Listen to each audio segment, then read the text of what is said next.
Welcome to Embedded. I'm Alicia White. My co-host is Christopher White, and this week we are happy to have Micah Elizabeth Scott back with us to talk about art engineering. Before we get started, Planet Labs makes satellites that image the entire Earth daily. They're looking for embedded engineers to work on their onboard software, onboard their satellite for their newest flock of satellites. I went to Planet not too long ago.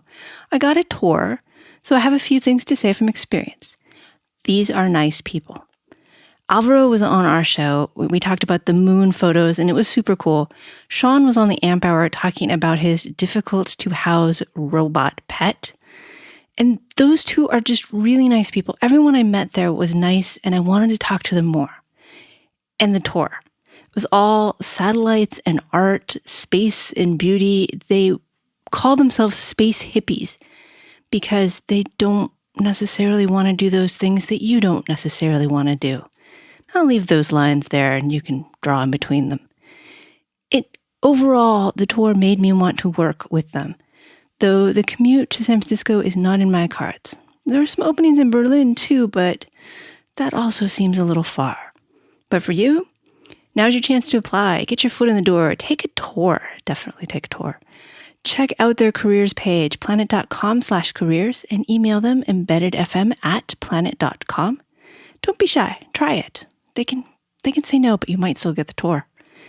For putting their advertisement in the show, Planet is letting me give away their stuff. 2 copies of my book and 2 of their t-shirts will be awarded. They may also send some of those neat Planet emblazoned laser-etched coasters, but you may not get them. There are perks here. To enter the contest, tell me where on earth you'd point your satellite. Kevin said he wanted to look at archaeological sites to find the outlines of ancient foundations. Jonathan worked on a project that involved counting trees semi-automatically. He's got some ideas for Planet's ever-improving imaging systems. And I think Kristen likes to test boundaries. So what's your idea? The winners will be chosen randomly. Get your answer in by April 22nd, which is actually coming up soon. Yeah, and send your resume to Planet. Hi, Micah. You still here? Yeah, I'm still here. Happy to be here. Sorry, that was a bit long. Thank you for coming back. It is always good to have you with us. I'm so happy to be here. For our new listeners, could you introduce yourself? So I'm Micah. I've always kind of built things. Since I was really little, I've been interested in hardware and software and taking things apart and putting things back together. And that's led me in a lot of different directions. I started, running this blog a while ago where I would just make projects and post them. And then, when I got older and I graduated, I started working in Silicon Valley. But then since then, I've been doing more random stuff and just kind of publishing whatever I can that'll help other people find their creativity with technology. And you've been doing art, a lot of art. Yeah, it comes and goes. I think art has a cycle to it. You can't do it continuously or you start hating it. But I've been doing a lot more of it lately than before. And you've been doing videos lately. I've been really liking videos. Yeah, I've been. In late 2014, I did a couple of these videos, part of a series that I called Coaster Melt, which was sort of, reverse engineering this particular optical drive. And that was kind of an interesting, really intense deep dive into something. And it was hard for me to do that specific kind of video really sustainably. And, of course, at that time, it was this kind of, thing that I did on a lark, and it didn't turn into a sustainable kind of series. But I liked it enough that I've been trying to figure out how I can do more of it. And recently, I finally had the right combination of time and motivation and equipment and space and everything to be able to just make more videos and start doing it on a regular basis. Okay, I have some specific questions about the videos, but we should do lightning round before we get too far into it. Oh, am I supposed to go? Well, then I have to choose this one again. All right, fine. Dinosaurs, bring them back. No? Yes? Yeah, they're already here, right? We got birds. All right, fine. Do you listen to podcasts? Yeah, I like podcasts. What's your favorite? So I think it depends on whether we're talking just like video or audio. As far as audio podcasts, I think it's probably a tie between this show and the Amp Hour. Although I also really like 99% Invisible. Yeah, I can see that one's really cool too. How about video? Because I don't watch a lot of video. So I'm curious. Yeah, I've been finding, I like video from sort of an informative perspective, but I also really like video that makes me feel like, I'm just kind of like hanging out with someone, working on a project with them. Sort of like this idea of parallel play, where even if you're not working on something together, it's just nice having someone keep you company doing something that is kind of similar. So along that line, I like EEV blog from Dave Jones, but I think my favorite YouTube channel along those lines has been a Big Clive's channel. And I think he's on, I'm terrible at geography, but I think he's on an island somewhere in the UK, and he takes things apart. He makes weird light fixtures, and he buys weird things on eBay and talks about whether they're safe or not. And he does all these random things. But I guess I like his style, and I like having that kind of, not necessarily, like a teacher or a mentor, but even just kind of somebody who's going to hang out with you and work on similar things. Cool. I'll have to check that out. Let's see. Hardware or software? I'm going to have to say hardware. This would have been a tough one for me for a long time, but I think lately hardware makes me mad a lot less than software. 8 or 32 bits? Oh man, this is also a tough one. And I think in the past, I probably would have said 8-bit because I love them so much. And that was really what I learned on. But nowadays, I'm probably going to have to go 32-bit just because I really I have so much more patience for processors where you can use pointers normally. And it's just nice to have a regular kind of linear address space like you can get on pretty much any 32-bit processor, but not a lot of 16-bit processors or 8-bit processors. They're just so easy. Yeah. It feels sort of bad that they're so easy. Kind of. I mean, it's almost like, one of the things that really struck me about ARM when I was really learning that was just how much it seemed like the processor itself was geared toward the C programming language, it was just such a departure from other processors I'd used. Form or functionality? Oh man, I'm going to have to go with form because I think I look at more things than I use. Making or hacking? Hacking, definitely. I think making gets, making's all about, I think making gets easier after a while, where hacking, I think it keeps challenging you. Least favorite planet? Pluto isn't even a planet, right? That would have to count. All right. You're just going to kick it while it's down? Yeah. Tabs or spaces? Always Really? Spaces. How many spaces are in a tab? Are in a tab? 0. Well, how many spaces should a tab be replaced by? I'm going to make you mad and say 3. 3. No. 4. Always 4. 3. No, I worked somewhere that used 3 that. tabs, and it was terrible. I think it was one of those compromises that they made just so that everyone would be mad. Yes. It really sounds like one of those. I want 2. I want 4. Okay, fine. We're going to use a proportional font too. 6 spaces. Most important daily work: soldering iron, keyboard, mouse, pencil, cat. Definitely cat. Cat is best at knocking anything on the floor. If I want any of those things on the floor, Cat can do it.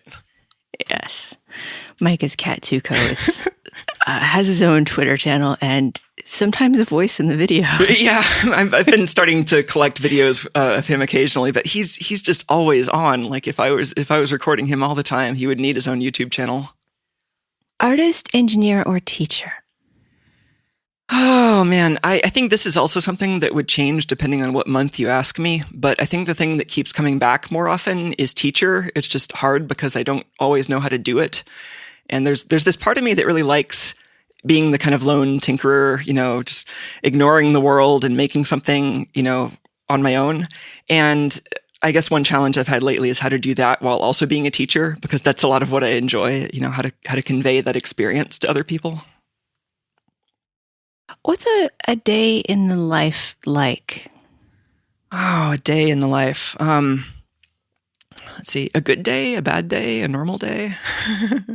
A good day. A good day. All right. So, maybe wake up at, between 8 and 9 or so, hang out with my cat for a bit, have coffee and a bite to eat. And then I'll often do some combination of, researching things online that are related to projects that I have going, building something, editing video. I think I really like having a range of projects around so that I can find the thing that fits my mood more so than forcing myself to do things that I really can't make myself want to do. And of course you have to do that sometimes, but I feel like that's been one of my goals in life, is to try to figure out how to fit what what other people expect me to do with what I want to do more often. I understand that. I had a friend recently who was telling me about how much, who's a contractor, and she wanted to retire. And I was like, okay, here, have permission, retire. But she was waiting by the phone because she still had the thought that she had to be a contractor. Mm. And so it was like giving yourself permission to do what you want. And then if somebody calls, then go ahead and you can always go back.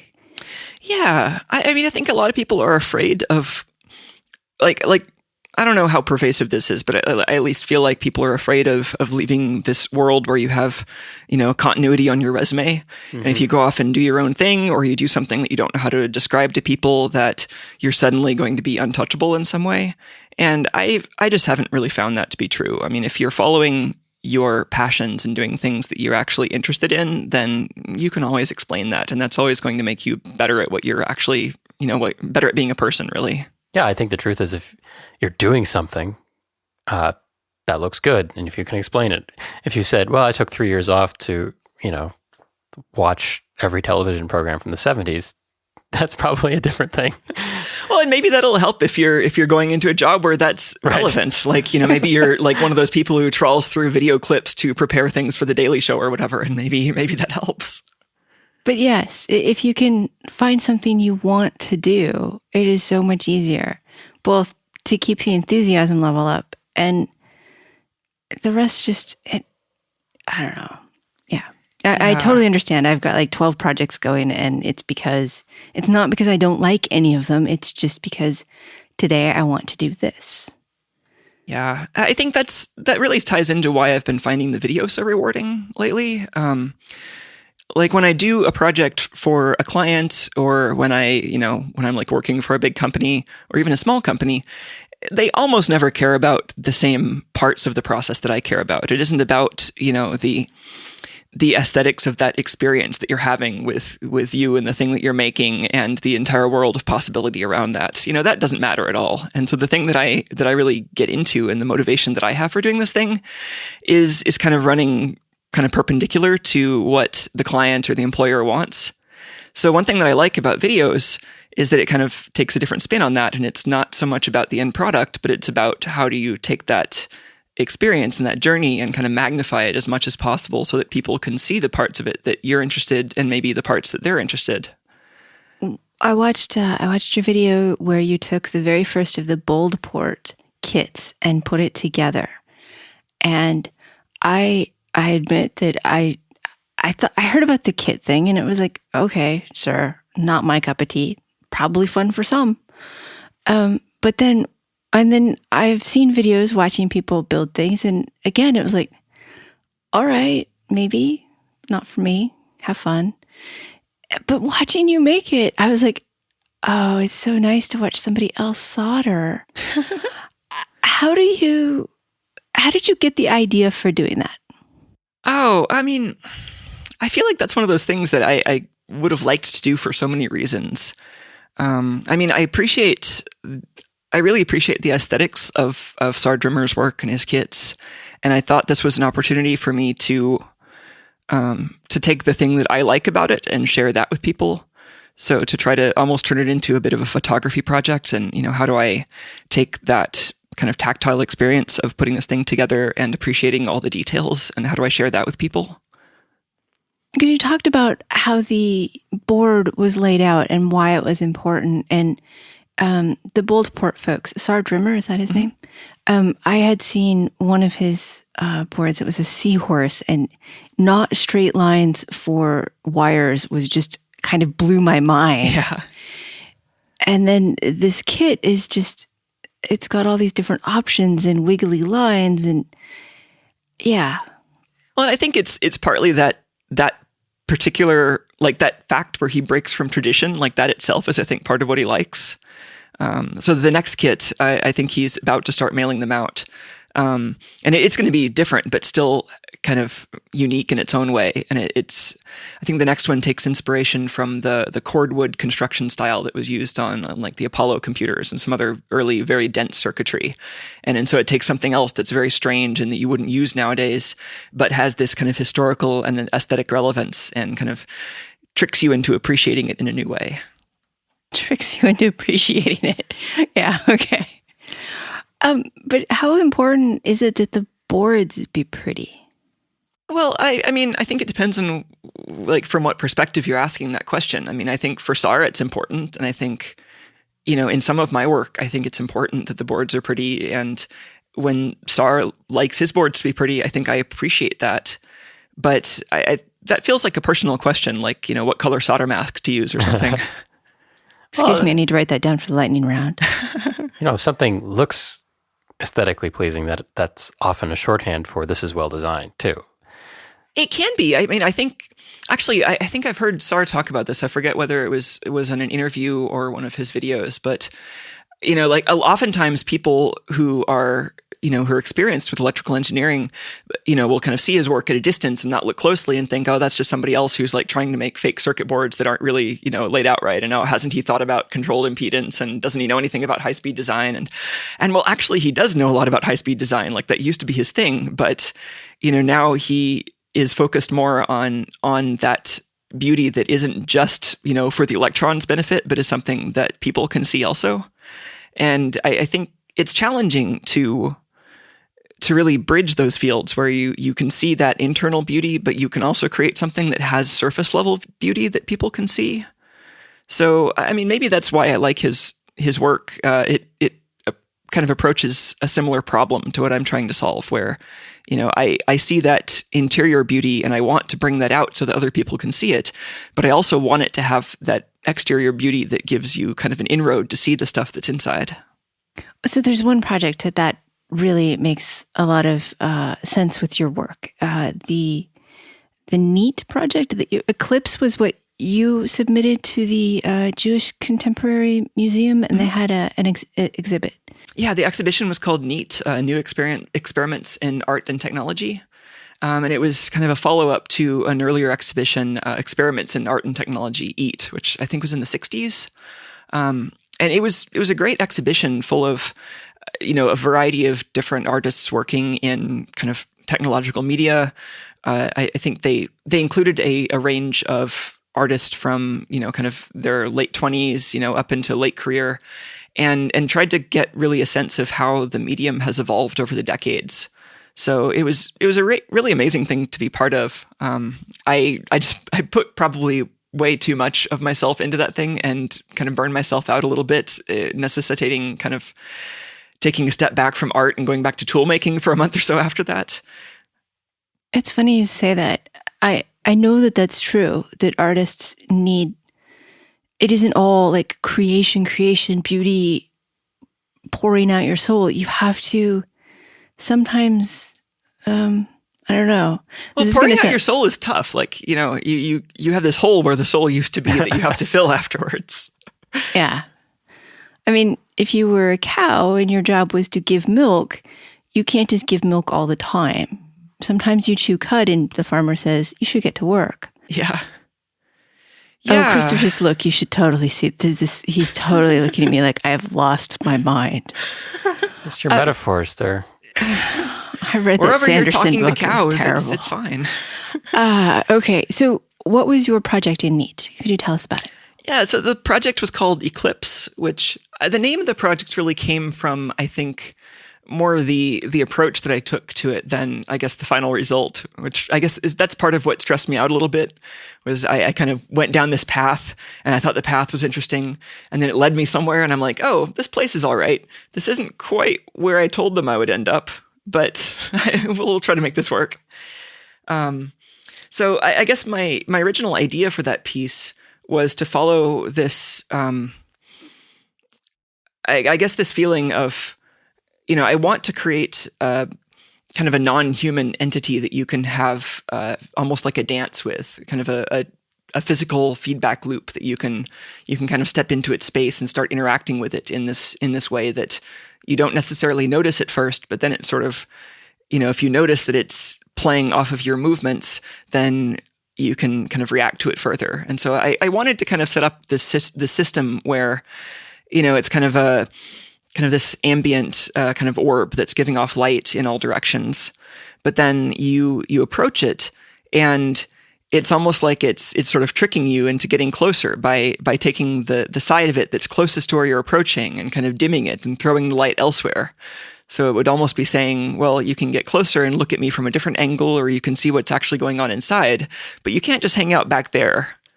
And so I wanted to set up this interaction where people would move around, and where, if you kind of overcrowded this thing, then it would almost, kind of go into darkness, like it was being surrounded by too many people. So that's kind of where the name Eclipse came from.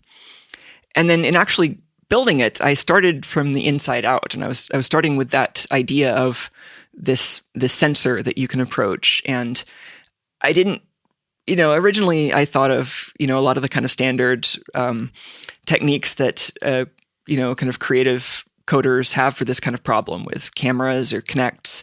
And I prototyped a few of those things, but I really liked the idea that this wasn't kind of a room that had all this special wiring to it, and it would then be kind of creating this artifice of an experience for you. But I really wanted it to be almost like this alien object that was self-contained and would really sense the environment on its own and not have to have this kind of life support system around it.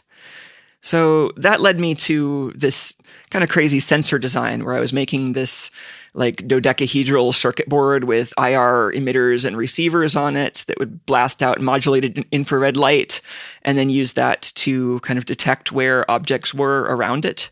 And I was trying to do this from the inside of kind of a glass sculpture. So there was a sphere made of plastic and broken glass, and then the sensor would be inside of it, kind of peering out and trying to see people in the infrared spectrum, while the other parts of the sculpture were emitting light in the visible spectrum. How did that work? Well, kind of. I mean, parts of it worked. It was one of those things where I think I set my sights at this thing that was super complicated, and I didn't get there at all. I ended up building this sensor that the sensor kind of worked, but I didn't have nearly enough time to really finish this interaction that I liked, or to filter the sensor's results so that they could be really reliable.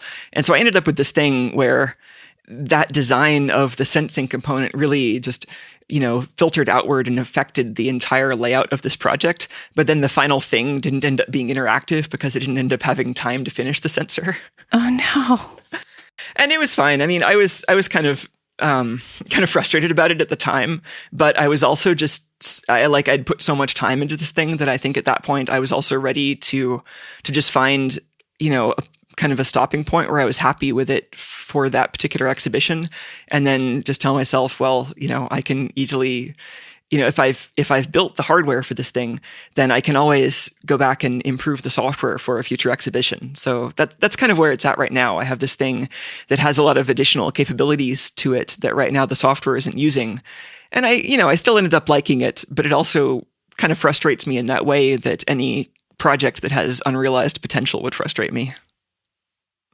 It sounds like that potential will need to be realized at some point. Oh yeah, it totally will. And it's segued into a bunch of other things. Right now, that installation, one benefit of it being kind of a relatively small self-contained thing that kind of throws light out into the room and absorbs light from its surroundings is that it's not that big to just store in my studio for the moment. So I can, keep it around and keep working on it until the next time I can exhibit it. But it also kind of prompted me to go into that tool making cycle and to take some of the technological bits and pieces that I had developed for that project and just work on making them more available to people. And that's what launched Wiggleport, right? Yep. Okay. So tell us about Wiggleport. Oh man. So Wiggleport is, it's a little bit like what I was trying to do with Fade Candy in the past, where I took a thing that I developed for my own art project. In this case, it was an LED controller board. And I put in some additional effort to try to make it something that would be useful for a wider audience. And then I put it out there. And I think with Fade Candy, it was reasonably successful at being something that, it was approachable by people who were really new at electronics or new at the idea of making interactive art. But it was still something that I personally found interesting, and that I think people who, were more advanced in, just learning this stuff on their own would still appreciate and would still use in their projects. So I wanted to kind of try that again, but with a more ambitious scope. So instead of just this idea of connecting, doing a really good job of taking LEDs and driving them from a USB port, like with Fade Candy. With Wiggleport, this came from kind of an audio interface that I built custom for Eclipse. And it blossomed into this much more complex idea of, I guess, making it easier for people to kind of send and receive signals from their computer that are all synchronized with each other really tightly. So I remember many, many years ago, Chris and his brother wanted to play music over the internet. And that's very difficult because you can't sync up. It's not possible. Right. Yeah. Is it like that, or is it something else? It's a variant of that problem where, I feel like there's this whole large problem where, time is difficult. It's difficult to write programs that think about time as a finite resource. So a lot of times you just assume that your program runs infinitely fast unless there's a reason to worry about time. And that works for a lot of things, but especially audio or other things where the human brain is really sensitive to latency, that breaks down pretty quickly. So then there are different strategies. You can just try to make the overall latency very low so that you don't have to specifically worry about time, but you can just guarantee that, no matter what goes on inside this black box that you've built, the time it takes to go from input to output is short enough that you don't really need to worry about it. Or another approach is you can actually via timestamping things or other methods of synchronizing, you can have a bunch of streams of information that might not necessarily be low latency, but you've taken some effort to make sure that they all, are kind of replayed at the same time. And then that's what you see more often with like video and audio content. So the idea is if you had mixed kinds of content, maybe lights, maybe audio, maybe some sensor input, you'd want to minimize the latency from the sensor input triggering something happening with a couple of other signals that you'd want to be firing really close together. Yeah, that's the kind of problem that I was interested in making easier to solve. And especially this, the kind of variant of that where you have inputs and outputs where, you might be producing some lights and producing some sound, and a lot of the time it's not that important if they're really closely synced. But if you have the opportunity to synchronize them better, then it makes the whole experience sound much better because your brain is noticing all those extra synchronicities that would have been a little bit off before. But then I think there's also maybe room for something that goes even further into that realm. And this is, I think, where things get a little murky, where I want to solve this problem that seems hard, that seems interesting, but I don't really entirely know what I'm going to do with the results. Like I have some ideas and some inklings about problems where that synchronization, isn't just a nice to have, but would actually make or break the project. But that's more an area that I'm kind of researching now, and that I hope to research in the near future, rather than something that I feel like I have nailed down. Well, no, I of course want to ask you, what do you have in mind? But I think you just said that you aren't quite. Well, I have some ideas. Like, so one experiment. So what if you could build a new type of 3D printer that instead of having a head that moves around depositing things kind of in one dimension, or an optical thing that displays these two-dimensional images one at a time, what if you had a way of generating a pattern on the surface of something in 2 dimensions or even in 3 dimensions, and then you have a way of kind of extruding that pattern, through space as another dimension. So I'm imagining something that's maybe a little bit like the current crop of maybe resin-based 3D printers, where you have a pile of goo and you shine light into it and the goo solidifies. But, what if you wanted to do something where you had a metal plate and you have actuators that cause the plate, that can kind of push the plate up and down at all the corners. And now by vibrating those actuators at different frequencies or different phases, you can set up standing waves in the plate that would maybe push around some kind of 3D printing media. So I think if you've seen cymatics, people make interesting pictures by kind of vibrating metal plates with audio frequencies. And this is really mostly dictated by the kind of vibrational modes of that metal plate. But I guess the thing that I find interesting is, what if instead of this mode where we're accomplishing things in physical space by kind of carrying out a list of instructions one by one with motors, what if instead we have this mode where we're thinking about how to create patterns from interacting vibrations? So maybe you have some way to set up this standing wave on the plate that then much more quickly than if you were actually moving something around with motors, pushes all the little particles of media into a particular shape. And then once you've got that shape, maybe you use like electrostatic force or something to cause those all to stick to something else that you're using as your build plate. And then you change around your frequencies and build up the next layer using, a slightly different wave. And I have no idea if that kind of thing would work, but it's like that kind of thing where you want to take, things that are in the physical world that move around faster than we can see, but still slow enough that it's easy for electronics to interact with them.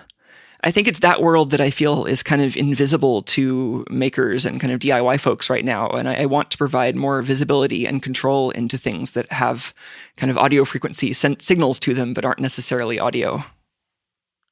That sounds amazing. Here I was just going to attach speakers to all the heads of my electronic drums so they all acted like real drums. Well, and that would be amazing. I mean, this is part of the challenge. But you're reinventing 3D printing, so that's fine. The weird thing about Wiggleport is like, I want to do that thing that I did with Fade Candy where I make like a little thing that has a very obvious, like, oh, this is what you do, that you build like 3D art objects, and that kind of works for a lot of people, and that it can be kind of an educational thing on its own, but that there's also a path for it to be something that's still kind of novel and weird if you've already, if you're like a jaded old engineer like me who's seen it all.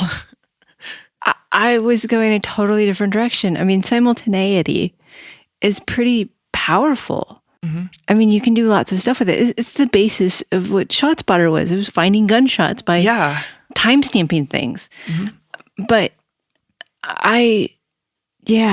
okay. And it's sort of a weird like niche, because if you want to do something after the fact, well, you can stick GPS timestamps on it and correlate it all afterwards and whatever. It doesn't necessarily have to be, all connected to the same computer. Or if you want something that's a distributed system where you have, a bunch of little nodes that are all doing their own computation and they all have pretty low latency, but they don't have to talk to each other. But then there's this space that I think that I was kind of trying to hit with Wiggleport, where there's some good reason to have things connected to one computer, or even if it's like a Raspberry Pi.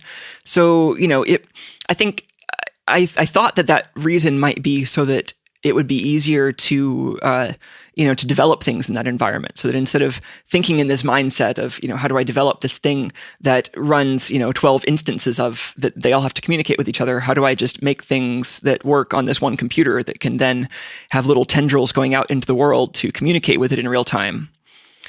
And I mean, that kind of a thing sounds great for like, kind of a room or small building scale kind of art installation, or maybe, kind of automation things that are around that size, or a lot of the things that you would currently use like just a multi-channel audio interface for.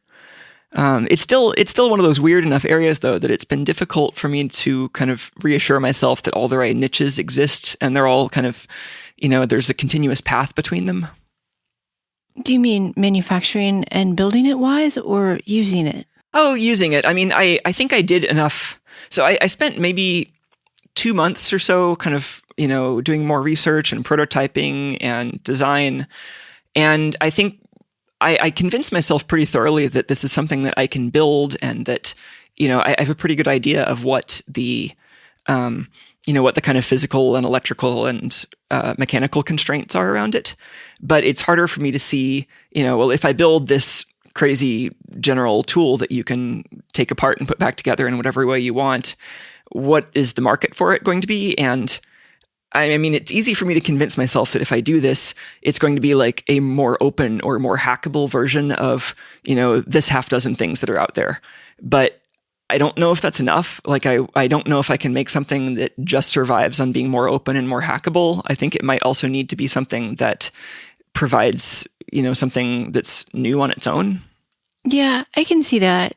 But okay, so going back to before that. So if I wanted to like make an art installation that had speakers all around a room and they could all connect to the wiggle port so that the speakers would play different things and you would hear different things depending on where you were. Mm-hmm. Would that work? Yeah, that would be, you could do that in a lot of different ways, I think.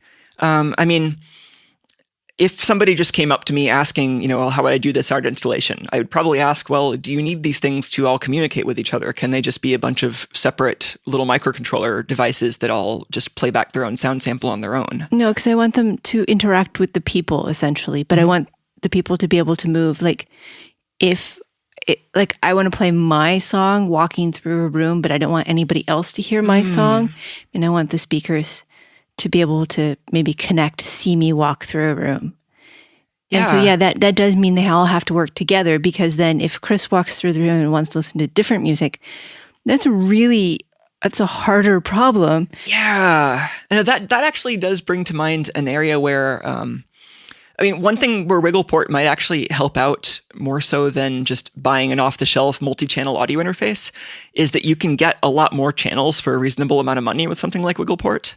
So where a lot of channels might be helpful is in an area where you have like an ambisonic system, where you have, speakers that are, you imagine just like a spherical room just covered with speakers, and, you can use that to recreate sounds that seem to kind of come from any location, regardless of how your ears are shaped. And so that kind of environment, right now, you'd require just ridiculous amounts of super expensive equipment. And so maybe I can say, well, compete on price and openness, and I can do that kind of a thing, but using, a pile of Raspberry Pis and these cheap WigglePort boards. And maybe that is a useful niche for some people. Or the thing that you're talking about with sound that kind of follows you around a room. There's this technology, parametric speakers, where you can use these little beams of ultrasonic energy that then, because of the air's nonlinearity, you get converted back to audible sound. And that might be an interesting area of research too, because like right now, most of the parametric speakers I see use dozens or even hundreds of these ultrasonic transmitters, but then the electronics controlling them, they don't have the ability to control all of those transmitters independently and make like a phased array or something. Usually they're just running a couple of separate audio channels out to all of these things running wired in parallel. Beamforming is the coolest thing I have ever heard of. Yeah. Beamforming, that's something where like, that's one of my, probably at the top of my list of things that I need to do more research on to see if WigglePort is actually useful for it. Because that seems like something that WigglePort would be super awesome for. And yeah, I just need to make sure I can come up with a good proof of concept showing that, like, yes, this is actually awesome. And then I think that'll help a lot with the project going forward. But you did run into a roadblock that I think you lost some momentum when you realized it wasn't as novel, as innovative as you hoped. Well, I don't know if I lost momentum, but I would say that I've redirected the momentum. So I guess this is a sequence of events. So like near the end of last year, I finished this Eclipse installation. And just for the purposes of that, I had built this kind of tiny circuit that had basically turned into a proof of concept for WigglePort, this thing where Raspberry Pi was driving 9 speakers independently with separate D-to-As and amplifiers. And that was fine. But I guess I had just gotten so burned out from the art side of it that I just wanted to do tool making. So I'm like, okay, I'm just going to work on the tool making side for a while because I know that'll be relaxing and I know that that's something I can make progress on. So I put a lot of effort into that. And I think one of the things that I was really worried about early on was really finding that, finding a technological niche. So could I make something that really took advantage of this local minima in complexity that I'd noticed when building this contraption for Eclipse. Because for that, I wasn't using anything nearly as complicated as a traditional multi-channel, audio interface for that. it was like an FTDI USB FIFO chip. And so I had this 8-bit parallel bus that was going out at a fixed clock rate. And then I used one of those as like a control line and 7 of them as parallel data wires for a bunch of I2S buses. And so I was just really running a bunch of standard stereo D to A converters off of effectively a glorified parallel port. And it was this interesting niche where I had built hardware like that in the past, like this thing where I would take a USB FIFO or a Cypress FX2 or something else where I could just get data in and out of the computer fast. And I would just use very minimal logic around that just so that I could stream something into the computer or something out of the computer. And in the past, I've used this for like controlling motors or as a simple logic analyzer or for reverse engineering. And it's always so much more work than I think it should be to get a bunch of bit streams in and out of the computer in sync with each other at a fixed rate. And so part of it was just like after re-implementing that enough times, I was thinking, well, okay, there's got to be someone I can make this for who will appreciate it if I just make one of these that's nice and general. And I guess that led me into this design exercise that turned into both kind of a circuit board and a modular design where there would be kind of a central unit that has this USB FIFO and a small FPGA. But then there would also be these plug-in modules that would have the interface between those, 3.3 volt IOs on the FPGA and whatever analog or optical or motors or whatever else you want to connect to it. So it started to look a little bit like one of these FPGA developer boards that you see all over the place. But I think I also had this opportunity to do something new and kind of bridge this FPGA development world with kind of the world of people who want controllers to run their art installations and their big room-sized projects and whatever.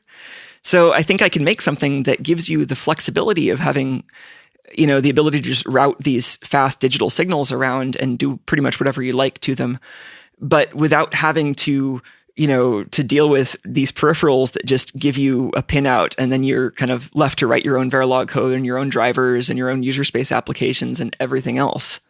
I wanted something that was much more like the ease you would expect from like a regular audio interface, but instead of a row of, 1/4-inch jacks on the back, it gives you an interface that you can use for regular audio.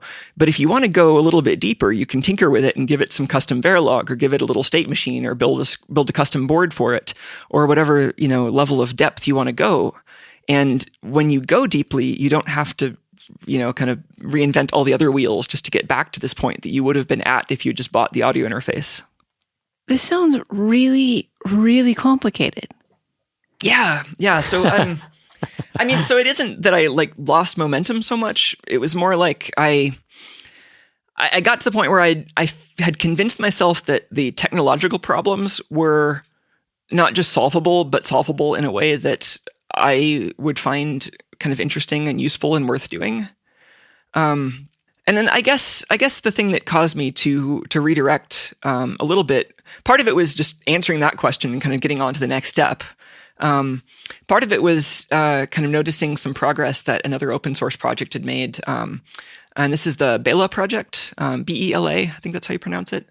And it's a cape for the beagle bone, which is, I think they originally designed it to be a platform for creating musical instruments. So it really focuses on low latency audio I/O in Linux, which is cool. And it's like kind of adjacent to what I was trying to do with WigglePort, where WigglePort wasn't specifically about low latency, but that's probably something I was going to have to care about anyway. WigglePort was much more about this kind of synchronicity than the low latency. But then, of course, if you get the latency low enough, then that kind of solves a lot of your problems anyway, because then you don't have to worry so much about that other kind of timestamp everything kind of approach. You can just assume that your code is fast enough again. So Bela is interesting because it really, I think, solves some of those more kind of introductory use cases that I saw for WigglePort, where I want to give somebody, an artist who may or may not know how to code, I want to give them this platform that helps them get a bunch of inputs and outputs into this audio engine so that you can, build these systems where you have some digital audio components and some electronic audio components that are all kind of sending signals back and forth to create this instrument or interactive performance or something. And so Bela has this answer to part of that. they provide this thing that is low latency and self-contained, and they're building a community around it, and all of that looks great. But then it isn't designed as this kind of open-ended thing that can scale up to very large installations. So, so I'm lurking on the mailing list, and, I see people ask questions about whether it can scale. And then it leaves me wondering, well, how much do we really need that? To what extent has this project solved the problems that I think people have right now versus to what extent do I really need to build this big modular thing? And so really, I guess the way it's redirected my energy is now I'm trying to answer that question. Do I need to build this thing that is big and modular and can kind of do all these things that I don't even know if I need yet? Or should I just, go with the simpler is better, and all we really need is something that provides this entry-level experience, but doesn't necessarily give you this system that you can just bolt anything you want onto?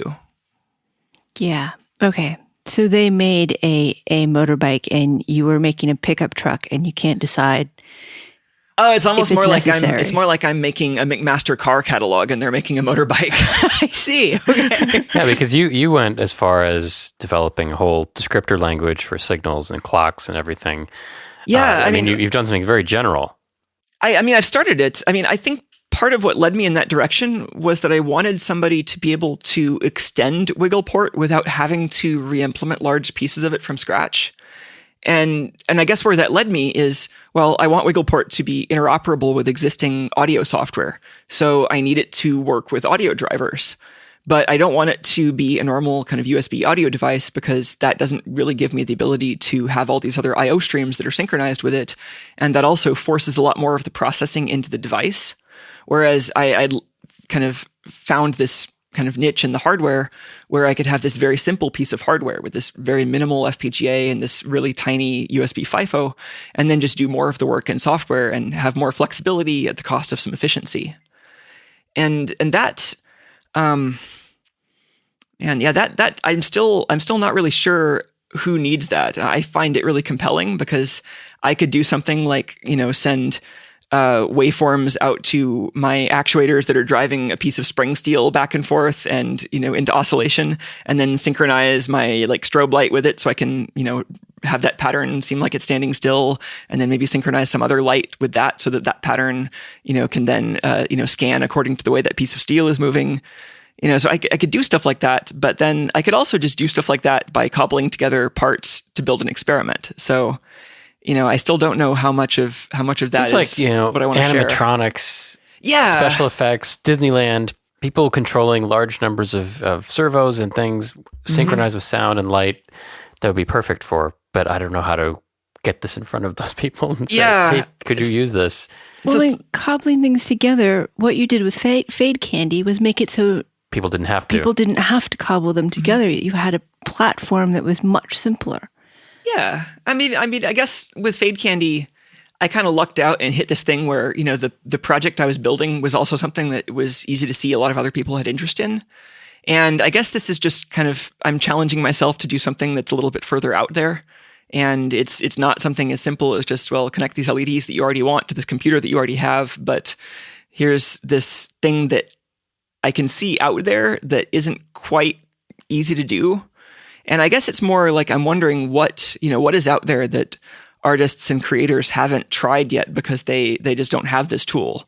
And so I'm trying to figure out what it is and how to show that to people. So that kind of led me more into the video and, doing more experiments and just documenting those experiments. And, if I'm going to be just messing with technology and trying to figure out what it can do for me, then, I'd like to document that experience so that I can share it with more people. But you don't have any videos about WigglePort yet. Well, not about WigglePort specifically. I mean, some of the stuff that I've been making videos about is, I guess, interesting for me for the same reason WigglePort was interesting. How so? Well, so I've got a couple of videos now about these ultrasonic sensors. And that's a little bit of that same territory where, ultrasonics to me are interesting because it's this, it's sort of in between, radio waves and audible sound where, it moves through the air and you can't see it and it interacts with materials in ways that are not really intuitive to us because we can't sense them. But then I think it's also a lot less crowded and kind of hard for humans to interpret than like the actual electromagnetic spectrum. So it's maybe an interesting opportunity to, to experiment with waves and to teach relative to waves. But then it's also maybe just interesting as like a sensing technology. And, I think a lot of what kind of people who do art installations and, interactive immersive works, VR works, a lot of people working on these new kinds of technological experiences, need weird sensor technology and need new ways of, computers and humans interacting, especially if they're ways that we haven't really learned to expect yet. So I think it's interesting to try to push the boundaries on the sensing and to try to give people more tools. And one of the things you did with the ultrasonic sensors was to take a couple apart and really look inside what were they doing and talk about, this is the piezoelectric crystal and here's how it works. And that was really fascinating because it's, you actually get to see inside. What else do you have planned? Oh man, I have a whole list of things on my whiteboard. Some of them are I think just things that I wanted to do anyway that I'd like to put on video because I can document the experience. So like, just building, just some new stuff for my shop, like a new clock for my shop, a thing that automatically throws bolts for my cat. But then, I think there are some things that are more, more researchy, more kind of taking things apart. A lot of people, myself included, like videos where I reverse engineer things on camera and just try to figure out what makes them tick. And I love doing that. I have this kind of standing excuse that I've created for myself where anytime I want to do some really hardcore reverse engineering, I can work on Coaster Melt. So I have Coaster Melt 3 on that whiteboard, and I'm going to try to get to that soon. That'll be cool. Of the ones you've put up so far, do you have a favorite? Oh, man. Favorite. I don't know if I have a favorite video overall. I think the one I did on the neon bulbs might have been my favorite kind of overall video because I really enjoyed doing all the macro photography for that one. And it's really nice to have something that, I kind of get off on putting a lot of hooks into my work so that people who are interested in different things might have a way of appreciating it. And so if I make something that you can appreciate in kind of an artistic way or an electronic way or a photography sort of way, then that's something I like. So it makes me feel good if I can produce something that I like in multiple ways. And that one ended with something that was lovely. I mean, with the ultrasonic one, you ended up with a lot of parts, which was neat. A big mess on my desk. Yeah. But it didn't end up going on your wall necessarily unless your wall was made of sticky tape because there were a lot of parts. And you actually brought your light, and it's pretty just sitting there because it's in a box, it's in a shadow box, and it lights up. But you looked at the electronics and how it lights up. How important is it to you that these are instructional versus, I don't want to say like entertainment. Entertainment. Yeah. Okay. That's good. I think it's very important to me that they can be instructional, but as far as what people actually take out of it, I think that's entirely for them. I guess I love making things that you can appreciate in different ways. And so if I make something and somebody just watches that and says, oh, that's interesting, and, doesn't really think of it for years, then that's fine. But if somebody goes out and builds it right away, that's fine too. But I think really what I'm aiming for is not really either of those, but I guess inspiration is really the best word I can think of for it, because it's that thing where it's not necessarily something you are going to do, but it's something you could do. And so it might not necessarily inspire you to do the same thing, but it could inspire you to do something similar. And it can inspire you to think about that kind of a thing in your own life and figure out how it might kind of mesh with things that you're familiar with. I would have said empower.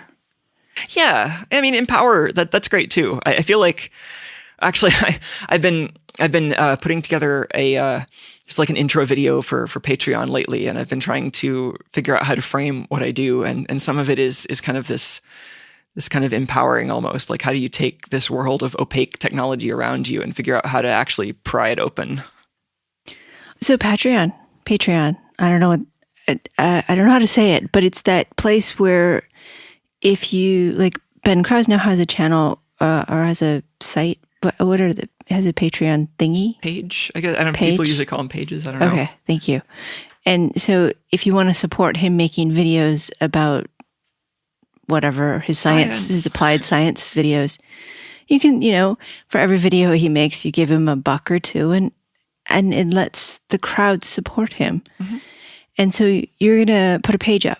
Yeah, I've got it. I've got it in progress. It'll be up by the time this is posted. So I'll give you the link and you can go and see if you want to maybe give me a few bucks. And so what are you going to do for the rewards? So I don't know. That's something I've been trying to figure out because, I really want people to be able to feel like they're contributing, but I also don't want to end up in this position where, I feel like I'm always worrying about, what my patrons think and how to please them and all this. Oh, somebody gave me $10 and I didn't do anything this month. Yeah. And I mean, I don't know, when I try to think about this from the other side, I mean, most of I support several people on Patreon and, I usually appreciate the rewards, but the reason I do it is because I like them and I like the stuff that they're doing anyway. So, I suspect a lot of people aren't necessarily going to expect much, but I want to be able to set good expectations and I want to be able to give something back to people. So I think, I don't know exactly how I'm going to structure this, but I think the best thing for me to do, honestly, would be something where I can, I like giving away the things that I produce, but time is always limited. So if there's something personal that I can give people that's more limited, like if I can, if you give me, a certain amount, then I'll give you some time every month to as a office hours, like working with you on your projects or something along those lines. That's tough. I've seen people do that. I think Chris Gamble did that a while back. I think so. Yeah, well, he did for contextual electronics. I thought it was before that, actually. He was doing sort of an office hour thing. Well, one of the things with contextual electronics is it's a lot more expensive to get the personal time. Right. Because it basically is an hourly value on your time. And that's got to be pretty expensive because if you sell all of your time on Patreon, you don't have any time to do anything else. And that's no good. I think you're right that a lot of people would be like, oh, don't worry about it.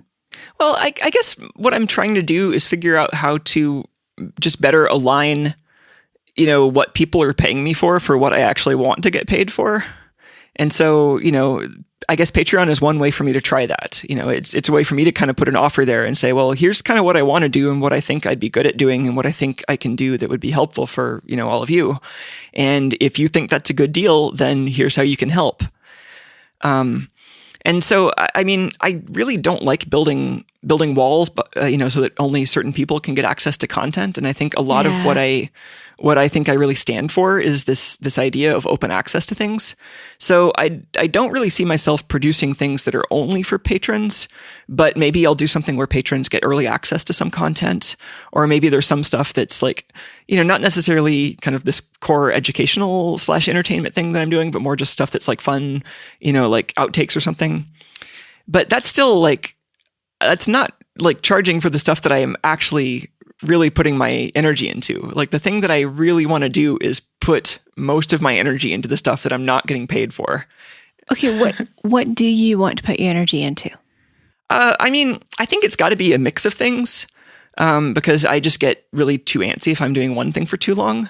But I think a lot of it's probably going to be doing more of these videos, because that really brings together a blend of skills that I think it's very resistant to becoming monotonous. I can do something that is kind of, an exploration or, a build or something like that would on its own be kind of interesting. But I would always kind of wonder well, okay, how long am I going to be doing this versus, doing something that's actually, going to, I guess I would feel greedy about the experience. This is something where, I'm enjoying this experience, but I can't share it. And if I produce a video, then it's a lot more work, but it's work that I really enjoy doing. It's stuff where, I enjoy pretty much every part of the process. I like, the actual investigation itself. I like the process of doing the photography and the video editing. And then I like the way that I end up interacting with people through the internet, because I guess it's a lot less stressful than ending up in big crowds all the time. Yeah. Well, and your channels have been nice. Thanks. I mean, not only your part, but your comments have been good too. Oh yeah, I've been just amazed at how many. Yeah, just very little negativity. In fact, I mean, it's been really amazing how many people just seem to like the stuff that I'm putting out there.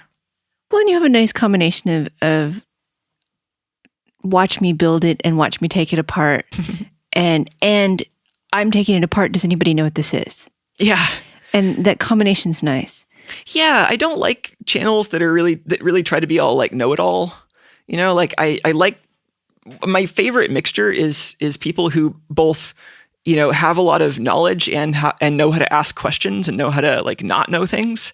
So I try to present that in my channel and, to try to share what I know, but also be kind of honest about how confident I am in it, and also try to ask questions when I don't know the answer. Cool. It seems like the video thing aligns really well with Patreon, actually. So I think so. I'm hoping that works. And I mean, I don't know. I'm trying not to worry about this too much, because really, it just, it's going to mean like, well, how much do I do this versus how much do I do contracting work, and how long do I stay in the Bay Area versus moving somewhere cheaper? And it's all those kinds of questions. But really, either way, I'm going to find some way to be able to keep doing what I like. So life is good. Yeah. Well, if you're thinking of more things to give out with Patreon, those drawings you did, the sketchy drawings. Oh my gosh, yes, I could totally give people prints. So amazing. The prints or stickers. Yes. Oh, and I make stickers anyway. I should make those Patreon rewards for sure, because I already have stickers that I make for myself, and I could easily send them to people. You should have brought me some stickers. Ah, man, I'm sorry. I'm no good at remembering to bring stickers. You'll have to come back. I did bring you a neon. Yes, and it is very pretty. Although it looks flame-like, and it's on the floor right now, and I keep wanting to warm my feet on it. I know. Maybe I should. It only draws like a fifth of a watt or something. Maybe I should put some resistors in it. Okay, I only have a couple more questions because I think we're about out of time. You are a keynote speaker at the Open Source Hardware Summit. Yes. What are you speaking on? I'm still working that out, actually. It's still kind of all coming together, and I don't know precisely what I'm going to be speaking about, but probably some combination of, the kind of, the state of how open source hardware and software has been recently, and the stuff that I've been doing. And that's still on my agenda for the next couple of weeks, is to get things figured out. It's in early October in Portland, so you have a little bit of time to sort that out. But I was excited to see it. Yeah, it should be great. I am always both excited and nervous, and excited at speaking at events like this.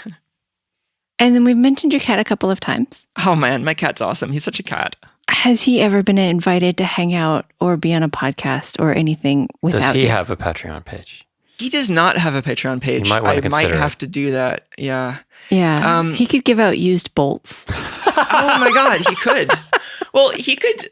I've thought that maybe, I don't know if, I've thought maybe people could send me bolts for Tuco.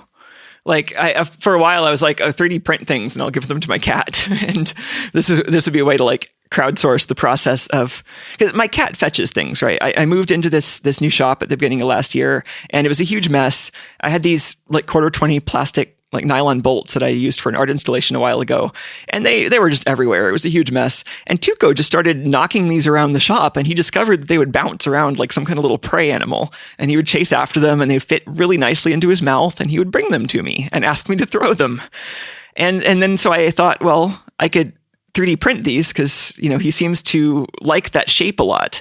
But what is it about that shape that actually attracts him? Could we vary the shape a little bit and figure out, so how do you crowdsource the process of, genetically engineering the proper 3D printed toy for my weird cat? Or you just set up a camera and a internet thing so you can push a button and it throws a bolt for him. And you could just watch. The Internet of Things. Finally, we found a use for it. This was one of the tie-ins for Wiggleport, honestly. Exactly. I would have a bunch of contact microphones on my floor, and that would be how I locate the bolts. I suspect that if we ever get another cat at some point, Chris will be looking for Tuco-esque ears. He's so he's into great. them. Yeah, his breed is a American Curl and Bengal, so he gets the ears from that. Wow. Well, Chris, do you have any more questions? I mean, I have a whole bunch more, but none that really applied on the air because I want to look at all this stuff. So. Okay, we'll stop recording so we can play with their toys. Yeah. All right. Micah, do you have any last thoughts you'd like to leave us with? Send me things that you want me to take apart. Okay. Yeah, I mean, if you have like a thing that you would really like to see the inside of, then get in touch and maybe I'll reverse engineer it on camera. The best way to get in touch with you? Send me a Twitter message or an email. You can find my email and my Twitter online really easily. Yeah. Okay. So Twitter is ScanLime, and we will have links to your page. And I believe there was a contact or email, not too difficult to find. Yeah, there's like a whole contact thing on and if you go to misc.name or scanlime.org or any of the other websites I have. And of course, you can email us here at show@embedded or hit our contact link, and we can forward things on to Micah. Just let me know if it's okay to forward your email address. I don't normally. All right. Well, my guest has been Micah Elizabeth Scott, art engineer. Thanks I like so much. that title. Subscribe to her channel on YouTube if you want to see good explanations of someone else doing all the work of taking things apart. You can also find her as ScanLime on Twitter and a number of other sites. And thank you for being here. Oh, thanks so much for having me. It's a pleasure as always. Thank you also to Christopher for co-hosting and producing and hopefully coming up with a brilliant title from all of the things we said. And of course thank you for listening. Check out our blog and newsletter. You can find it all on embedded.fm, the website, along with the contact link to say hello to us or to Micah, or to enter the Planet Labs contest, show@embedded.fm for me, or embeddedfm@planet.com to apply to them because it would be fun. And now a final thought for this week. Let's see. From Ray Bradbury. We are cups, constantly and quietly being filled. The trick is knowing how to tip ourselves over and let the beautiful stuff out. Embedded FM is an independently produced radio show that focuses on the many aspects of engineering. It is a production of Logical Elegance, an embedded software consulting company in California. If there are advertisements in the show, we did not put them there and do not receive any revenue from them. At this time, our sole sponsor remains Logical Elegance.